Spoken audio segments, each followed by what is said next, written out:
Assalamualaikum warahmatullahi wabarakatuh. Halo semua, perkenalkan nama saya Yulianti, NPM 1913031042 dari kelas B Program Studi Pendidikan Ekonomi Angkatan 2019 Universitas Lampung.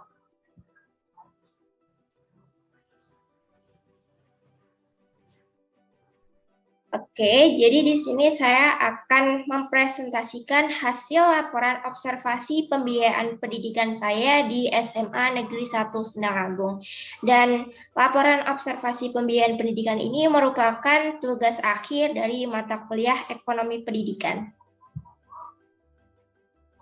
Langsung saja ke latar belakang observasi. Intinya dalam proses pendidikan pastinya kan tidak terlepas dengan yang namanya pembiayaan pendidikan. Nah, pembiayaan pendidikan ini harus kita kelola dengan sebaik mungkin.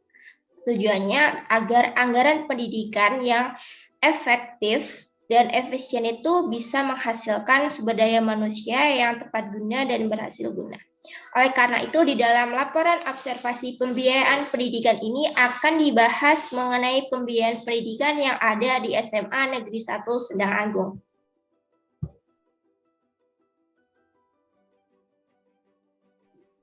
Tujuan penulisan laporan observasi ini yaitu untuk mengetahui dari mana sajakah sumber pembiayaan pendidikan di SMA Negeri 1 Sendang Agung, untuk mengetahui pengelolaan pembiayaan pendidikan di SMA Negeri 1 Sendang Agung, untuk mengetahui kendala pembiayaan pendidikan di SMA Negeri 1 Sendang Agung dan solusinya, untuk mengetahui hambatan pembiayaan pendidikan di SMA Negeri 1 Sendang Agung, untuk mengetahui evaluasi pembiayaan pendidikan di SMA Negeri 1 Sendang Agung, dan untuk mengetahui harapan SMA Negeri 1 Sendang Agung untuk pembiayaan pendidikan selanjutnya.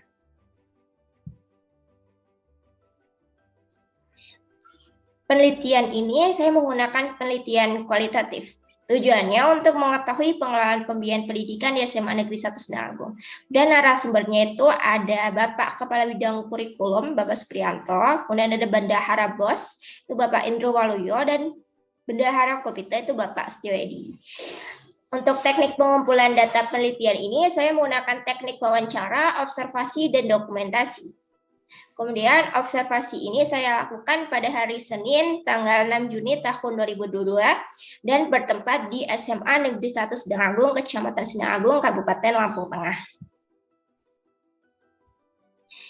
Oke, kita masuk ke hasil laporan observasi pembiayaan di SMA Negeri 1 Sendang Agung. Yang pertama itu ada profil sekolah. Jadi SMA Negeri 1 Sendang Agung ini merupakan sekolah yang berada di Desa Sendang Rejo, Kecamatan Sendang Agung, Kabupaten Lampung Tengah, Provinsi Lampung. Sekolah ini berdiri pada tanggal 13 Juni 2005 dengan surat keputusan Bupati Lampung Tengah nomor 201 garis miring KPTS garis miring 07 garis miring 2008. Kemudian SMA Negeri 1 Sendang Agung ini berdiri di atas tanah seluas 19.825 meter persegi. Sejak awal pendiriannya, SMA Negeri 1 Sendang Agung telah dipimpin oleh 4 kepala sekolah. Dan untuk kepala sekolah yang sekarang itu ada Bu Reni Listiawati, SPD MPD. Nah, SMA Negeri 1 Sendang Agung ini pada tahun 2019 itu memperoleh akreditasi A dengan visi unggul dalam disiplin, unggul dalam agama, dan unggul dalam akademik.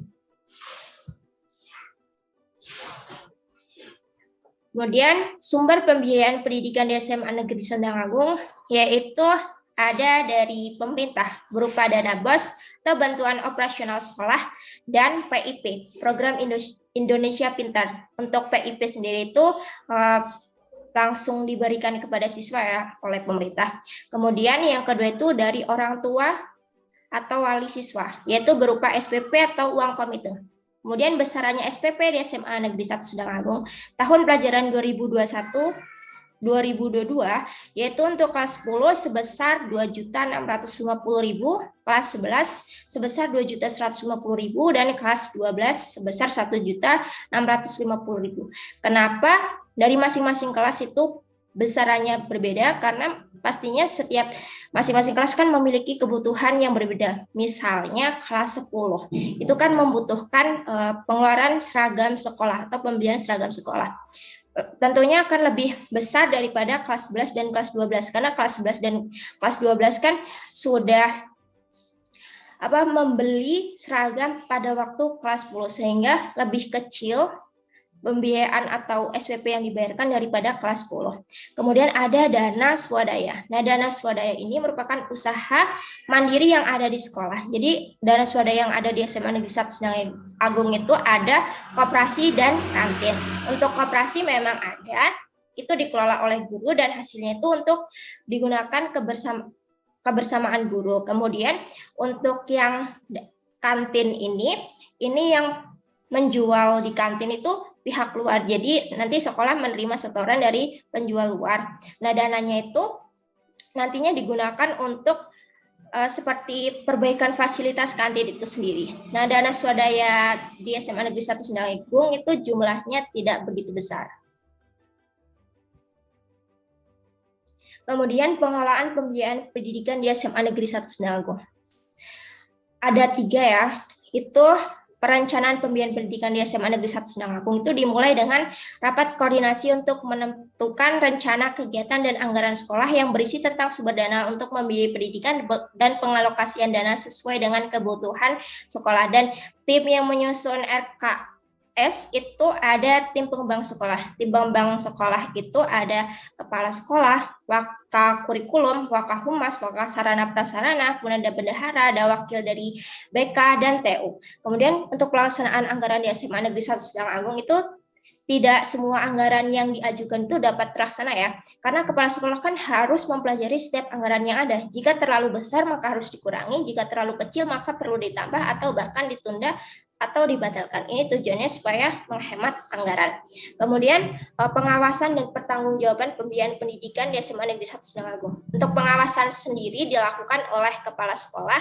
Kemudian untuk pertanggungjawaban laporan keuangannya itu dibuat oleh bendahara, kemudian diserahkan kepada kepala sekolah. Nantinya sama kepala sekolah akan dipertanggungjawabkan atau akan dilaporkan kepada pemberi dana atau pemerintah dan orang tua siswa. Kemudian ada pengelolaan pembiayaan pendidikan terkait dana BAS, yaitu sesuai petunjuk teknis dari pemerintah.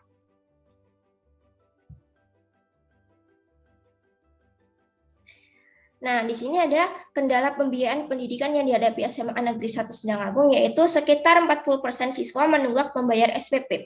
Nah, solusi yang dilakukan pihak sekolah yaitu memberikan waktu tambahan kepada siswa untuk melunasi SPP. Jika sudah diberikan waktu tambahan tetapi tetap saja belum melunasi SPP, maka konsekuensinya rapot atau ijazah akan ditahan atau tidak dibagikan selama belum melunasi SPP. Kemudian pihak sekolah juga memiliki solusi lain, namun ini diperuntukkan khusus untuk siswa yang benar-benar tidak mampu membayar SPP, maka jumlah SPP-nya akan dikurangi. Tadi ada kendala, sekarang hambatan yang dihadapi SMA Negeri 1 Sendang Agung, yaitu keterlambatan pencairan dana BOS dari pemerintah, sehingga menghambat operasional pelaporan keuangan dan antusias belajar siswa yang kurang, sehingga orang tua juga kurang peduli terhadap pembayaran SPP. Nah, sekarang ada evaluasi pembiayaan pendidikan di SMA Negeri 1 Sendang Agung. Bentuk evaluasinya yaitu untuk pembayaran SPP selama 1 tahun itu bisa diangsur sebanyak 4 kali. Mengingat terdapat sekitar 40% siswa yang menunggak membayar SPP, sehingga dengan pembayaran SPP dapat diangsur 4 kali dalam 1 tahun, harapannya bisa mengurangi kendala penunggakan pembayaran SPP. Nah, harapan SMA Negeri 1 Sendang Agung untuk pembiayaan pendidikan selanjutnya. Ini dari Wakil Kepala Bidang Kurikulum dan Bendahara Sekolah SMA Negeri 1 Sendang Agung. Untuk pembiayaan pendidikan selanjutnya itu semoga pemerintah menambah anggaran sekolah, pembayaran SPP-nya lancar, dan pemberian kuota PIP untuk siswa diperbanyak. Itu mungkin itu tadi terkait pembahasan laporan pembiayaan pendidikan di SMA Negeri 1 Sendang Agung. Kita sudah mencapai tahap kesimpulan dari hasil observasi. Jadi kesimpulannya yaitu sumber pembiayaan pendidikan di SMA Negeri 1 Sendang Agung itu berasal dari pemerintah, orang tua siswa, dan dana swadaya. Kemudian pengelolaan pembiayaan pendidikan di SMA Negeri 1 Sendang Agung terdiri atas perencanaan, pelaksanaan anggaran, dan pengawasan, serta pertanggungjawaban pembiayaan pendidikan. Kemudian kendala pembiayaan pendidikan yang dihadapi SMA Negeri 1 Sendang Agung itu adanya penunggakan pembayaran SPP. Nah, solusi yang dilakukan pihak sekolah yaitu memberikan waktu tambahan kepada siswa untuk melunasi SPP, raport atau ijazah akan ditahan atau tidak dibagikan selama belum melunasi SPP, dan untuk siswa yang benar-benar tidak mampu membayar SPP, maka jumlah SPP-nya akan dikurangi. Hambatan pembiayaan pendidikan yang dihadapi SMA Negeri 1 Sendang Agung yaitu keterlambatan pencairan dana BOS dari pemerintah sehingga menghambat operasional pelaporan keuangan. Kemudian ada lagi hambatannya antusias belajar siswa yang kurang sehingga orang tua siswa juga kurang peduli terhadap pembayaran SPP. Kemudian ada evaluasi pembiayaan pendidikan SMA Negeri 1 Sendang Agung yaitu untuk pembayaran SPP selama 1 tahun bisa diangsur sebanyak 4 kali. Dan yang terakhir itu harapan SMA Negeri 1 Sendang Agung untuk pembiayaan pendidikan selanjutnya yaitu semoga pemerintah menambah anggaran sekolah, pembayaran SPP-nya lancar, dan pemberian kuota PIP untuk siswa diperbanyak. Nah, ini ada lampiran. Ini lampiran ketika saya melakukan observasi di SMA Negeri 1 Sendang Agung. Ini saya berfoto bersama Bapak Waka Kurikulum, Bapak Suprianto, dan Bapak Bendahara Komite itu Bapak Setio Edi.